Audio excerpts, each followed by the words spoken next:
Tuan-tuan hadirin hadirat sekalian, tibalah masa kemuncak town hall kita pada malam ini. Majlis dengan segala hormat dan sukacitanya menjemput dan mempersilakan saudara Fazli Muhammad, Sekretariat Penerangan Proklamasi Orang Melayu dan juga Ustaz Kamalul Hisham Muhammad Suhud, penasihat NGO Geng Ustaz, bagi mengiringi yang berbahagia Tun Dr. Mahathir Mohamad dan juga yang berhormat Tan Sri Datuk Seri Tuan Guru Haji Abdul Hadi Awang, Presiden PAS ke pentas utama. Dipersilakan. Takbir. Takbir. Takbir.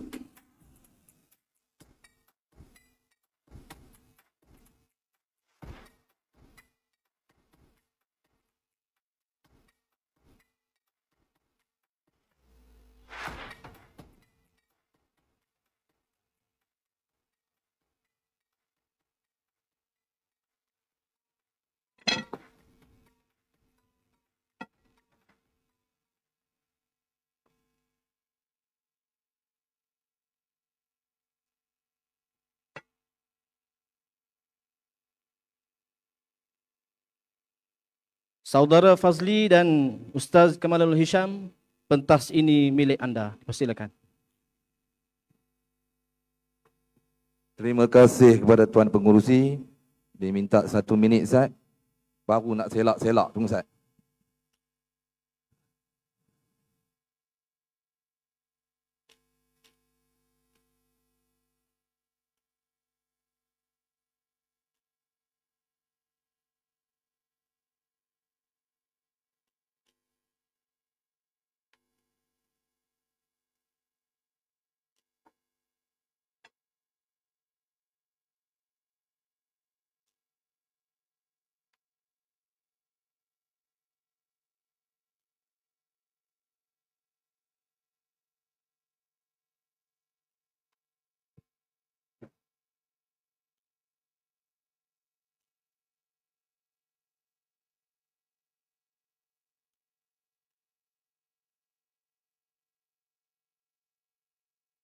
Bismillahirrahmanirrahim. Assalamualaikum warahmatullahi ta'ala wabarakatuh.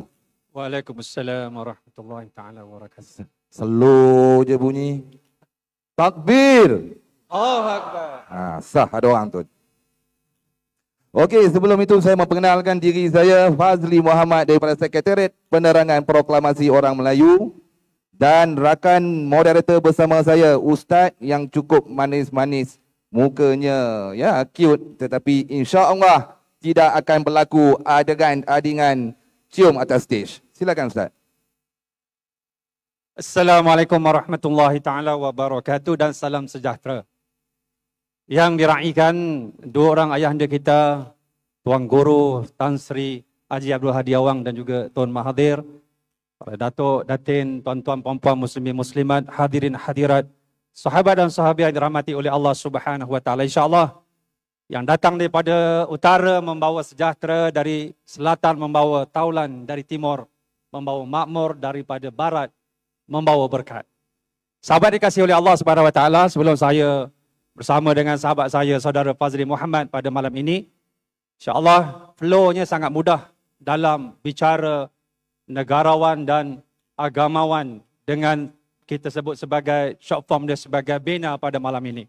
Kita punya flow ialah kita ada beberapa soalan, 3 ke 4 soalan kepada ahli panel kita di hadapan kita insya-Allah, dan insya-Allah hujung tu nanti kita akan buka kepada flow untuk beberapa soalan pada malam ini.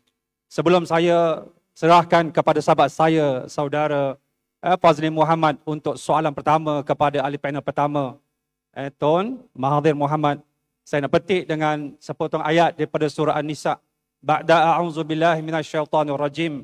Wa may yuhajir fi sabilillahi yajid fil ardi muraghaman katsiran wa sa'ah.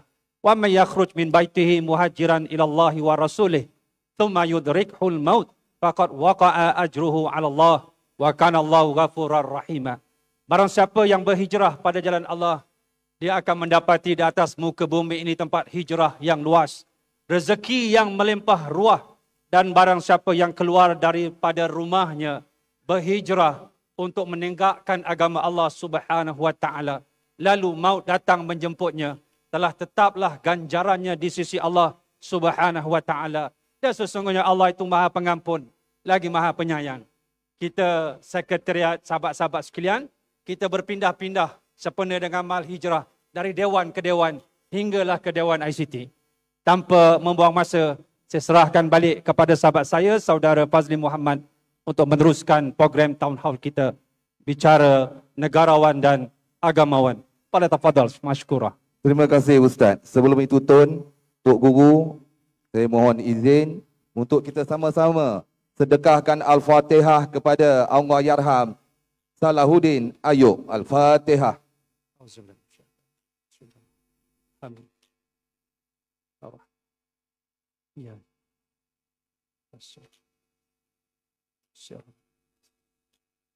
Mari Amin, amin. Okey Tun, soalan pertama.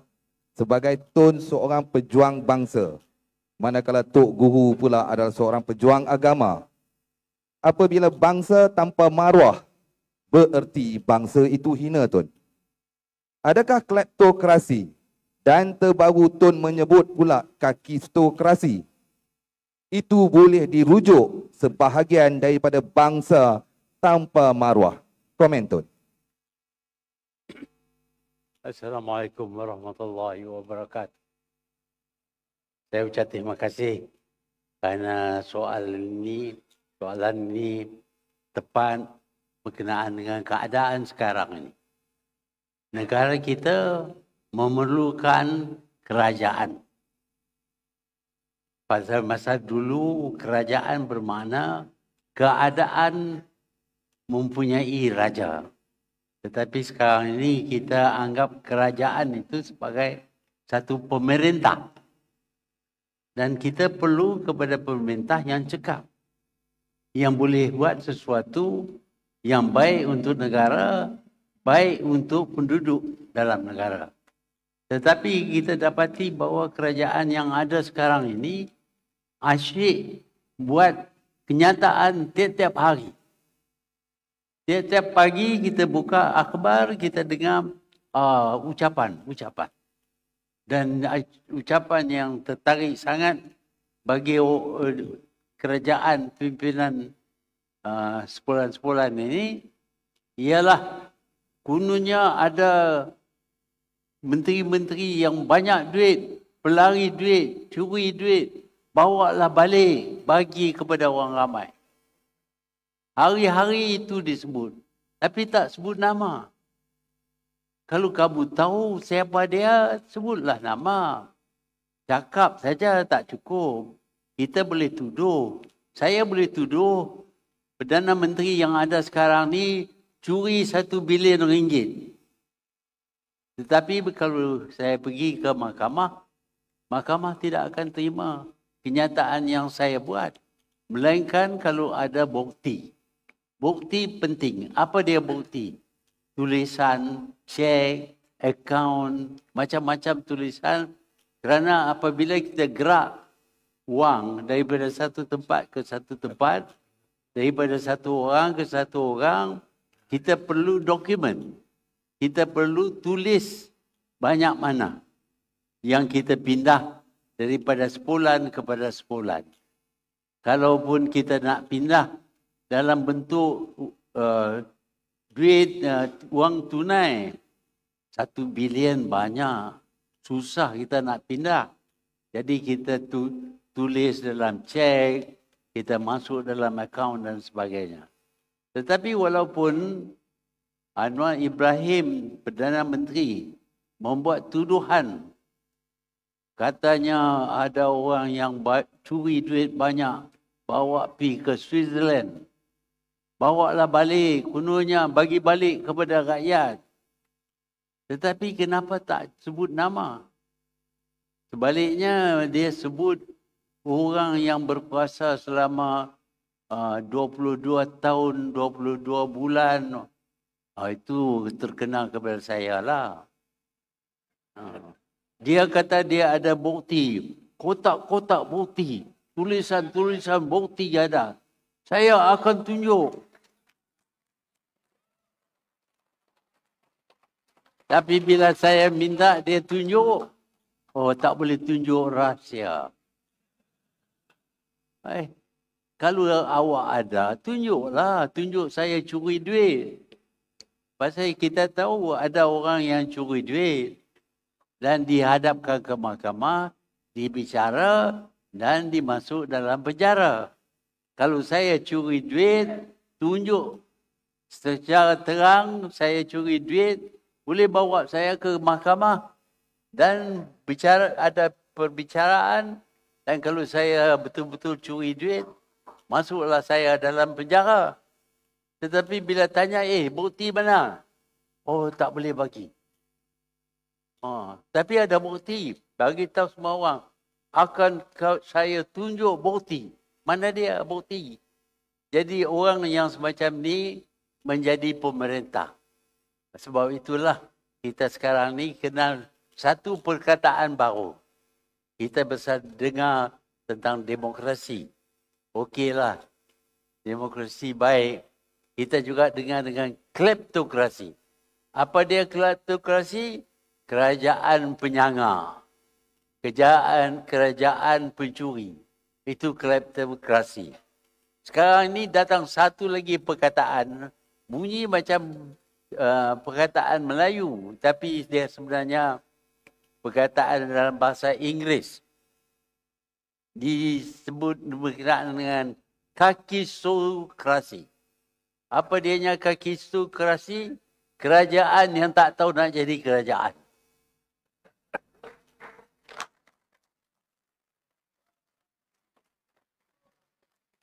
Kononnya, hari ini saya jadi Perdana Menteri. Esok harga minyak akan jatuh. Tak jatuh. Hari ini saya jadi Perdana Menteri. Harga barang akan jatuh. Tak jatuh. Hari ini saya jadi Perdana Menteri.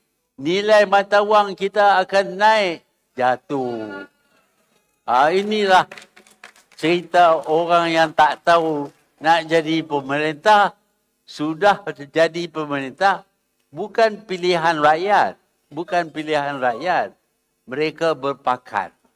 Antara dua orang yang mempunyai masalah, mereka berpakat. Malangnya kita dapati ada parti UMNO. Ini bukan parti UMNO. Saya jadi pemimpin UMNO dulu. Tapi saya keluar bila dia bukan lagi pegang kepada perjuangan UMNO. Perjuangan UMNO ialah untuk agama, bangsa dan negara. Tetapi ini perjuangan UMNO ialah untuk wang tunai. 1 bilion, 2 bilion, 8 bilion, 42 bilion. Wah, bukan main lagi. Itulah perjuangan UMNO. Sebab itu saya keluar daripada UMNO. Saya menentang UMNO sehingga kita dapat kalahkan UMNO. Dan pemimpinnya dihadap ke mahkamah.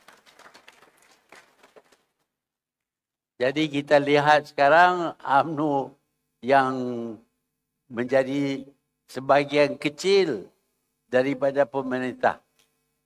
UMNO mendakwa, pemimpin UMNO mendakwa, kami tidak akan bekerjasama dengan Anwar Ibrahim.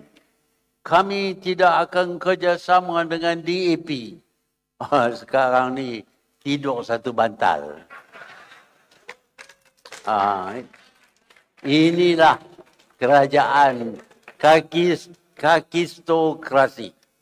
Tak tahu nak buat, dengan siapa pun boleh, pencuri pun boleh, penyangak pun boleh. Masing-masing yang dia tahu nak jadi kerajaan, pasal dapat peluang, banyak peluang lah dalam kerajaan. Itulah sebabnya yang kita kenal kerajaan sekarang sebagai kakistokrasi. Terima kasih Tun. Tun kata kakistokrasi. Petang tadi ada anak-anak muda kata bang. Walaupun rambut saya putih dia panggil abang Tun. Hari ni pakai baju Melayu macam pengantin Tun. Dia kata kakistokrasi nak sebut susah. Kita pakai macam ni ya bang, si kaki. Dia kata kaki apa? Kaki temberang, kaki sakau, kaki penipu. Itu gelaran yang diberikan kepada saya. Ulang. Takbir. Silakan Ustaz. Terima kasih Saudara Fazli Muhammad. Satu bangsa kabilah yang sangat dominan. Dan kita di tanah Melayu, orang Melayu paling dominan. Agar kita dapat menghasilkan membina sebuah kerajaan negara yang stabil. Kita pergi kepada soalan seterusnya. Kembali kepada sahabat saya, Saudara Fazli Muhammad. Tok Guru Haji Hadi memberi perincian tentang bangsa Arab tadi. Saya cukup tertarik dan saya harap Anwar Ibrahim faham lepas ini apa erti bangsa. Saya nak bawa balik tun pula, kalau Tok Guru daripada bangsa Arab, saya nak bawa tun balik kepada bangsa Melayu. Mana tahu Zahid dan UMNO pula boleh lebih cepat faham. Tun bercakap tentang bangsa Melayu, Anwar seorang dia tak tahu Tun. Tun dah cakap berpuluh tahun tentang bangsa Melayu. Tun menulis buku pada tahun 1970, Malay Dilema, pun Anwar tak tahu. Kemudian tinggal lagi Tun tak melukis ya lagi. Saya kata Tun melukis mungkin Anwar akan faham apa itu Melayu. Soalan saya Tun, apa yang merisaukan sangat Tun? Apa yang merunsingkan Tun tentang Melayu sehingga kini, dulu, kini, selamanya Tun bercakap, menegur, menasihati bangsa Melayu. Silakan Tun. Terima kasih. Yang pertama yang saya boleh kata berkenaan dengan bangsa Melayu ini ialah bangsa Melayu ini adalah pemurah. Dia murah hati. Mudah nak bagi kepada orang apa yang ada kepada dia kalau diperlukan oleh orang lain. Kita dapati umpamanya apabila bangsa-bangsa lain berhijrah ke negara lain, negara yang mereka pergi itu akan mengenakan syarat kepada orang yang datang ke negara mereka. Syaratnya ialah kalau kamu ingin jadi warga negara, citizen, naklah kamu samakan diri dengan orang tempatan, iaitu pemilik negara itu.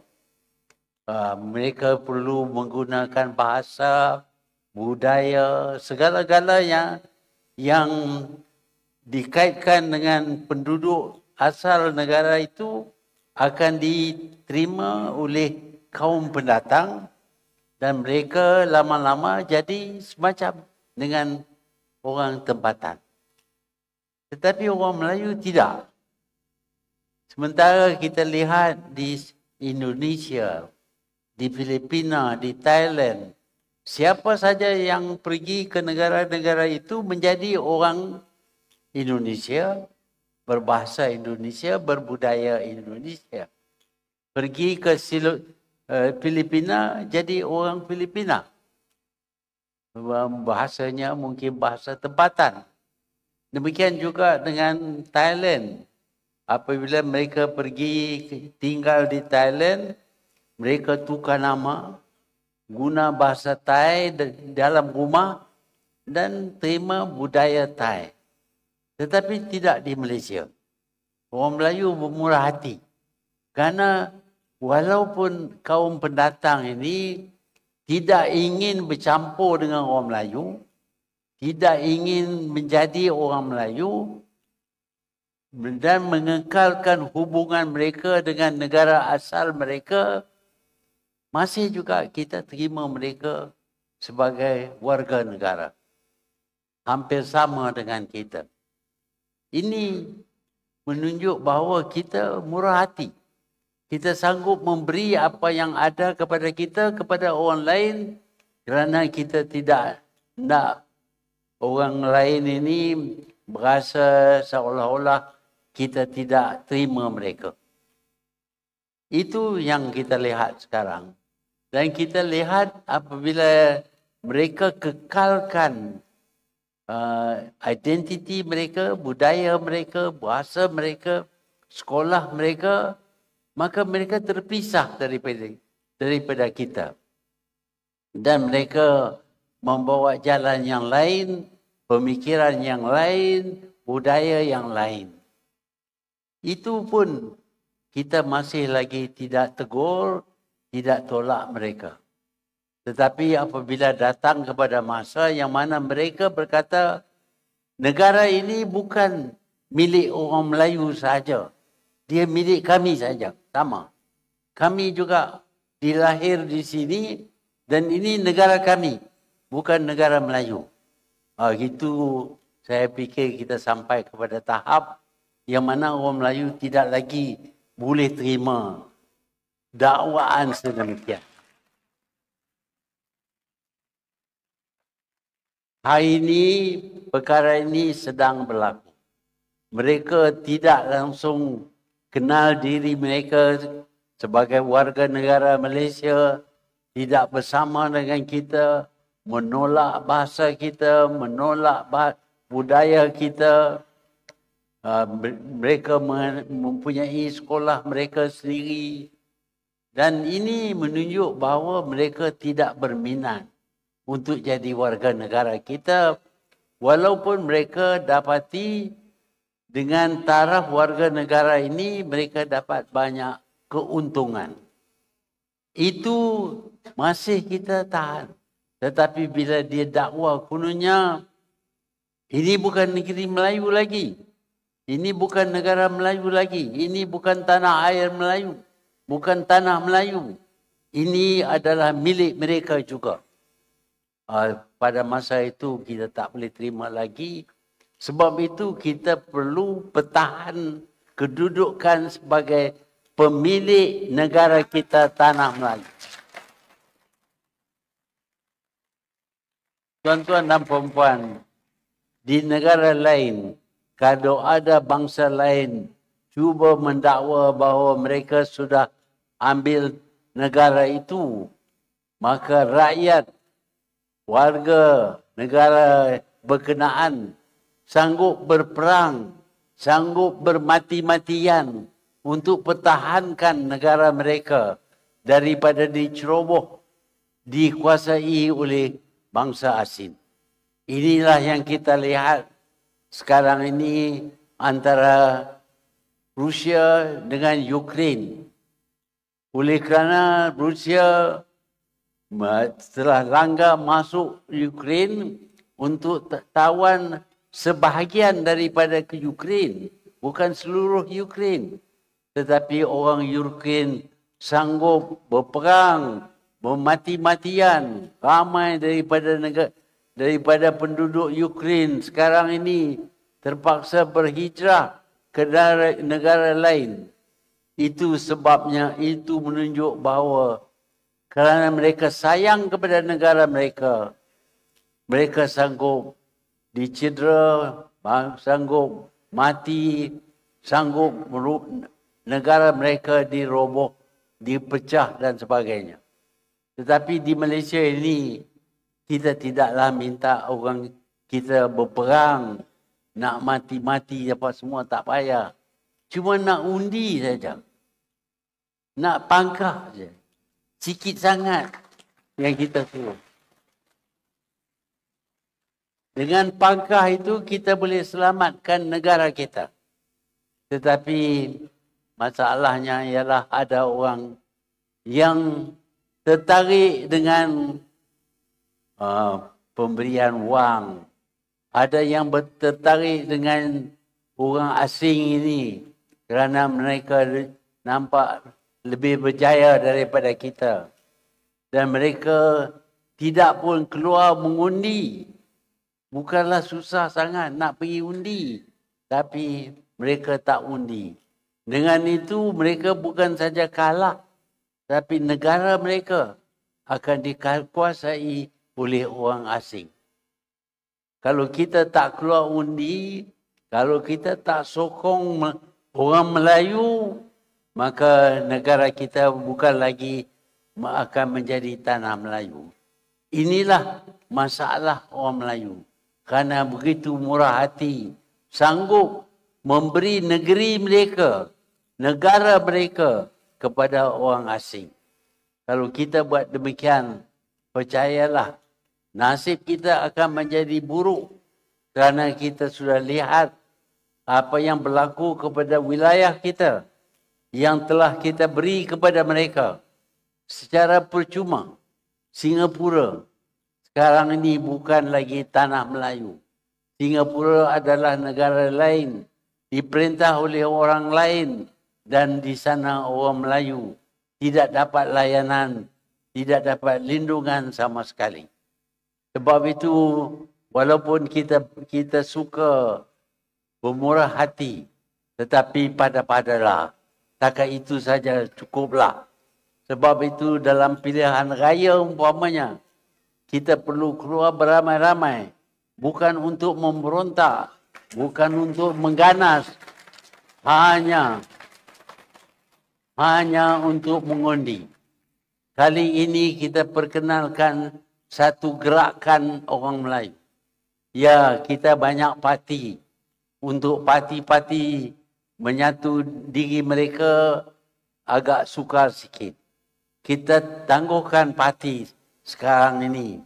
Kita utamakan perkara yang sama di antara kita. Perkara yang sama di antara kita ialah kemelayuan kita. Kita orang Melayu. Kalau orang Melayu tak pertahankan negara Melayu, siapa nak pertahankan?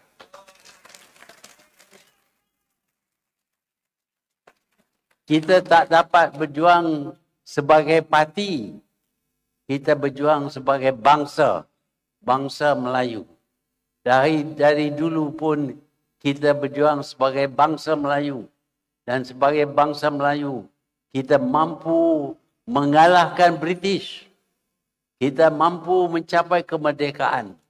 Tetapi oleh kerana sekarang ini kita terbahagi kepada parti-parti yang ramai dan kita bermusuh sesama kita, kita jadi lemah.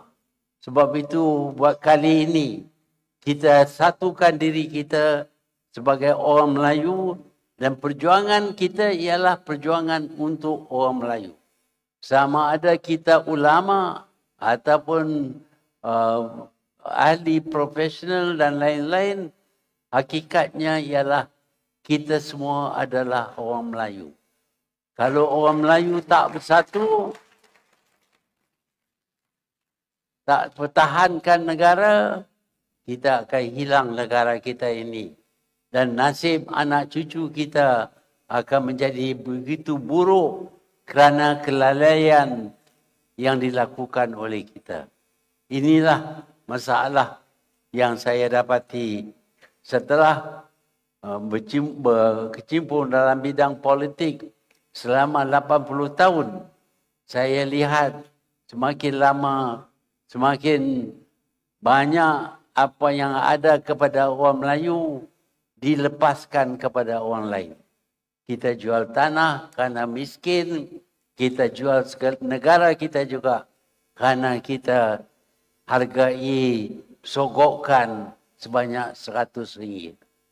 Itulah persepsi saya dan saya harap dalam pilihan raya di Selangor ini, sebuah negeri yang mana kawasan Melayu lebih banyak daripada kawasan bukan Melayu. Tetapi kalau parti yang lain itu dapat kemenangan, maka negeri yang majoritinya adalah orang Melayu akan diperintah oleh bukan Melayu. Dan mereka tidak akan memberi perlindungan kepada orang Melayu dan menjayakan orang Melayu supaya duduk sama tinggi, berduduk sama rendah, berdiri sama tinggi dengan kaum-kaum yang lain. Terima kasih Tun. Saya suka ayat Tun. Melayu pemurah, murah hati. Tun, ada juga si kaki stokrasi itu pun banyak juga orang murah hati Tun dengan dia Tun. Kereta Jaguar dia, ada orang murah hati bagi pinjam. Kereta BMW dia pun ada juga orang murah hati bagi pinjam. Helikopter Tun, murah hati Tun bagi pinjam. Dan rumah sekalipun sampai orang pajak bagi kat dia Tun. Itulah hebat ayat murah hati. Tapi orang Melayu, dengarlah pesanan Tun. Jangan murah hati kali ini. Pastikan PRN nanti, undi dan pangkah Tak kuat pun. Okey Ustaz, silakan Ustaz. Kepada hall kejap lagi. Dan kepada audien pusingan yang ketiga insya-Allah. Saya dan saudara Fazli insya-Allah. Terima kasih Ustaz. 1 jam setengah begitu pantas berlalu. Masa sangat mencemburui kita. Namun, Tun, sebelum saya buka untuk mengambil 2 soalan demi menjaga hati dan perasaan mereka yang hadir pada hari ini untuk mentanyakan soalan pada Tun dan juga Tok Guru. Soalan terakhir daripada kami, Tun. Untuk menutup mulut yang memfitnah, yang membuat persepsi kononnya Tun Dr. Mahathir dan juga Tuan Guru Haji Hadi Awang sepentas hanyalah satu matlamat, iaitu menjatuhkan Anwar Ibrahim. Tak lebih dari itu, bukan kerana penyatuan Melayu. Jadi saya nak minta pandangan Tun, kenapa Tun memilih Perikatan Nasional untuk 6 PRN ini? Dan soalan saya pada Tok Guru pula, kenapa Tok Guru memilih untuk bersama Tun Dr. Mahathir di atas pentas dalam proklamasi orang Melayu ini? Saya mulakan dengan Tun. Ya, terlebih dahulu saya mengaku bahawa saya yang bawa Anwar masuk dalam UMNO. Ramai yang menentang, pemimpin-pemimpin UMNO semua menentang. Tapi saya dapati bahawa Anwar ini seorang yang cukup warak. Cakap pasal agama sepanjang masa. Dan sepatutnya dia masuk parti PAS. Dia pilih untuk masuk UMNO. Saya ingat baguslah. Dia bawa dia punya agama ke dalam UMNO. Kita betulkan sikit segala kesalahan-kesalahan yang ada dalam UMNO. Tetapi sebenarnya bukan dia masuk UMNO ni nak bawa ajaran agama. Tidak. Dia nampak masuk PAS tak boleh jadi Perdana Menteri. Masuk UMNO boleh jadi Perdana Menteri. Jadi itulah hasratnya. Bukan untuk agama, bukan untuk bangsa, bukan untuk negara, tetapi untuk nak jadi Perdana Menteri. Gila-gila nak jadi Perdana Menteri. Kononnya dalam 10 tahun dia boleh jadi Perdana Menteri. Tapi 10 tahun entah macam mana, saya masih ada lagi. Saya masih Perdana Menteri. Mulalah memburukkan saya, menuduh saya ini diktator, ada kroni dan sebagainya. Inilah Anwar. Sebab itu kita dapati sekarang ini dia jadi Perdana Menteri bukan kerana pilihan rakyat. Pilihan rakyat tidak memilih dia sebagai Perdana Menteri.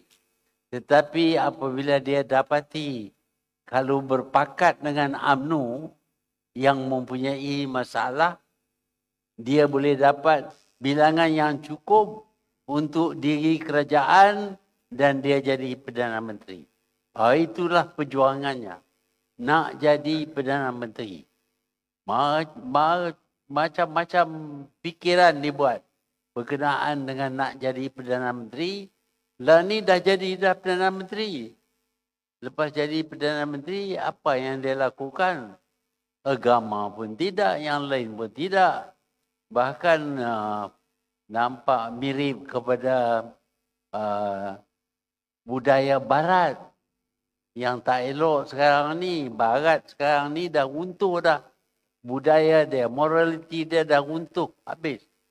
Termasuk agama dia pun dia ketepikan. Benda yang dilarang oleh agama dia pun, dia sekarang ni laku. Dan orang kita ini nampak mirip untuk nak ikut itu. Itulah peranan Anwar. Dan sebab itu kita berpendapat bahawa adalah lebih baik kita ketepikan orang ini dan kita bekerjasama antara pemimpin agama dengan perikatan. Sebab itu dalam perjuangan ini, saya berpendapat bahawa kerjasama antara orang Melayu, orang Islam, kita harus ingat tiap orang Melayu adalah beragama Islam. Kalau tak beragama Islam, tak boleh jadi orang Melayu. Jadi kita nak satukan orang Melayu supaya mereka ketepikan sedikit tentang parti-parti, tetapi utamakan perjuangan orang Melayu untuk mengekalkan negara ini sebagai tanah Melayu. Tentulah amat kecewa mereka-mereka yang telah bertungkus lumus berperang untuk selamatkan tanah Melayu, tiba-tiba kita serah kepada orang lain. Kalau kita tak nak serah kepada orang lain, kita mestilah bijak dalam pemilihan kita. Janganlah pilih orang yang tak ada moral sama sekali, yang terlibat dengan perbuatan-perbuatan yang keji, tetapi sekarang ini berlagak sebagai seorang pemimpin yang utamakan Islam Madani kononnya. Ini cara dia nak umpan, nak tarik sokongan kepada orang ini.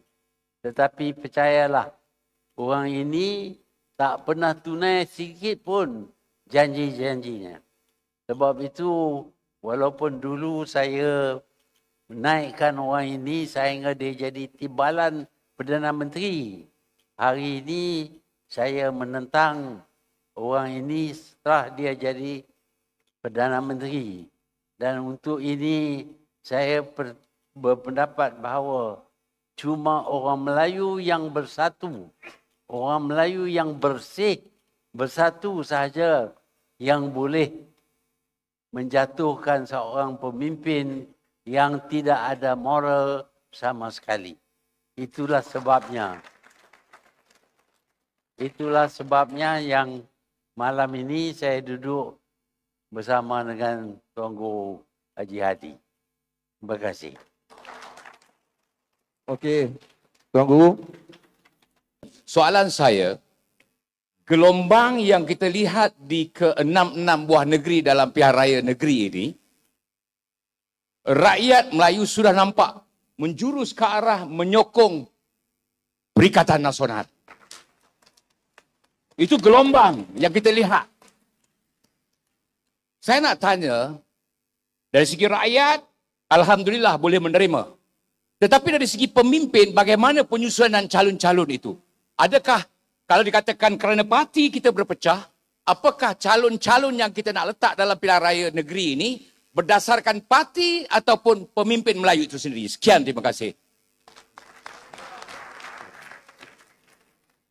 Memanglah bila kita nak menentukan calon akan ada masalah. Ada yang suka nak jadi calon, tak dapat tempat. Ada yang tak nak jadi calon, diberi tempat. Dan ada yang tak layak, dia dapat tempat. Ada yang layak, tak dapat tempat. Masing-masing mempunyai pendirian tersendiri. Tapi kalau kita memikir tentang perjuangan, saya fikir yang diutamakan ialah perjuangan untuk menyelamatkan negara kita. Jadi kalau kita kadang-kadang mungkin kita dianggap tidak begitu berilmiah, tidak mempunyai pelajaran yang tinggi. Tetapi sikap kita terhadap negara ialah ini negara kita. Dan aku akan berjuang untuk menyelamatkan negara ini. Dan kalau tidak dapat tempat, tak mengapa. Boleh sokong siapa yang dapat tempat. Itulah sifat yang kita perlukan daripada calon-calon yang akan berjuang dalam pilihan raya ini. Calon-calon ini kali ini mengutamakan nasib orang Melayu. Ya, semua parti-parti pun mengutamakan nasib orang Melayu. Tetapi kalau mereka berlawan sesama mereka, mereka akan jadi lemah. Fikirkanlah, kalau ada 3, 4, 5 parti Melayu dan masing-masing berjuang untuk partinya saja, maka tidak ada persamaan, tidak ada tolong-menolong, masing-masing ingin rebut tempat untuk dirinya. Dengan itu mereka akan dapat sokongan bilangan yang kecil. Sebaliknya, kalau semua parti-parti ini anggap diri mereka sebagai pejuang Melayu dan mereka sanggup sokong satu calon saja, maka tentulah lebih ramai yang akan memberi undi kepada calon ini dan kemungkinan ialah ia akan berjaya. Sebab itu dalam pilihan raya ini kita ketepikan sedikit parti kita. Kerana masalah ini adalah masalah orang Melayu. Tak guna parti menang kalau orang Melayu kalah. Sebab itu kita mesti tentukan calon ini disokong. Sama ada kita suka tak suka, kita sokong calon ini. Dan dalam pilihan raya ini,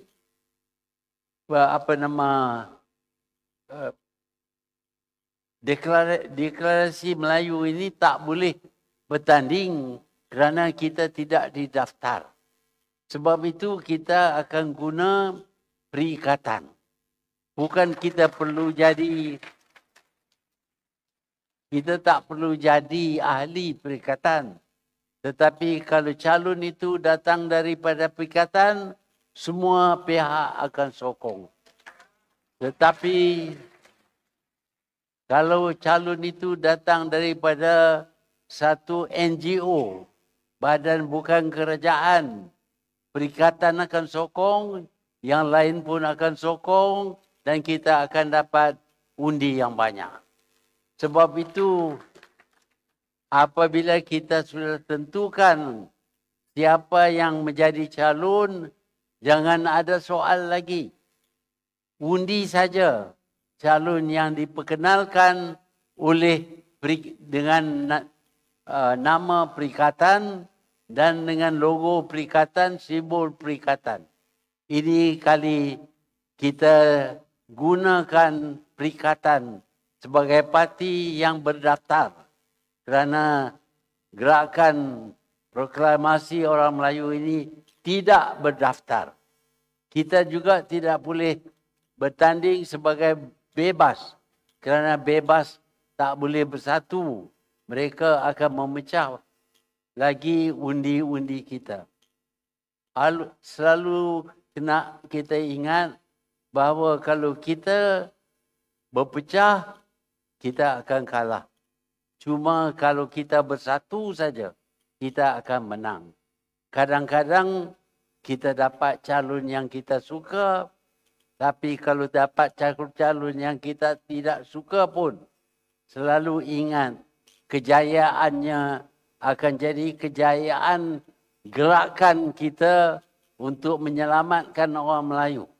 Sebab itu jangan lagi soal apabila sudah dinamakan calon, walaupun dia daripada parti lain ataupun gerakan lain ataupun NGO lain ataupun orang perseorangan, asalkan dia dikenal pasti sebagai calon orang Melayu yang menggunakan logo dan simbol parti perikatan, kita semua perlu sokong.